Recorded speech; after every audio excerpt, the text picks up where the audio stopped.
हमें हमेशा अच्छे कर्म करने चाहिए, क्योंकि हमें अपने कर्म के फल तो भोगने ही पड़ते हैं। इस जन्म में नहीं तो अगले जन्म में हमारे कर्म का फल हमें जरूर मिलता है।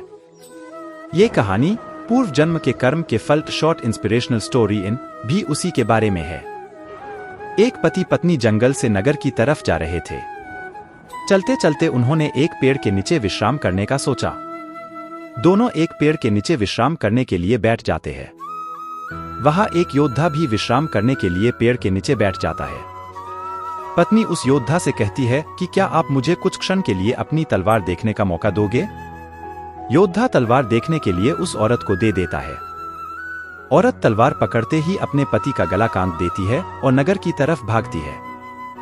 औरत राजा से कहती है कि इस योद्धा ने मेरे पति को मार डाला। औरत की बात सुनकर राजा ने उस योद्धा की दोनों बाजुओं को काट देने को कहा ताकि वह कभी भी तलवार ना चला पाए।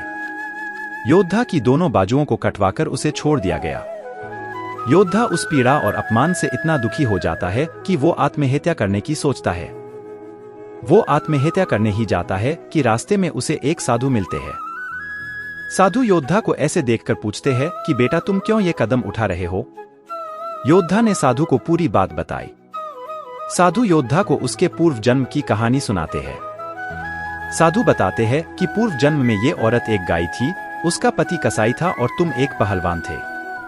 एक बार यह गाय कसाई से अपनी जान बचाकर भाग निकली।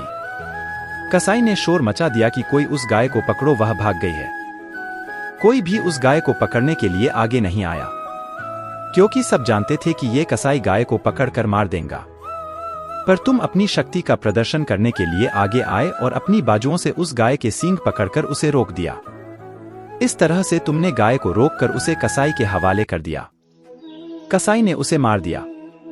ये औरत उसकी पत्नी के रूप में उस कसाई से, जो इस जन्म में उसका पति था, उससे अपना बदला लेने आई थी। तुमने उस गाय को अपनी बाजुओं से पकड़ा था, इसलिए उसने तुम्हारी बाजुएं कटवा दी। तुम्हें अपने पिछले जन्म के कर्मों की सजा इस जन्म में भोगनी पड़ रही है। इसलिए कहते हैं कि हमें हमेशा अच्छे कर्म करने चाहिए, क्योंकि हमें अपने कर्म के फल तो भोगने ही पड़ते हैं। इस जन्म में नहीं तो अगले जन्म में हमारे कर्म का फल हमें जरूर मिलता है।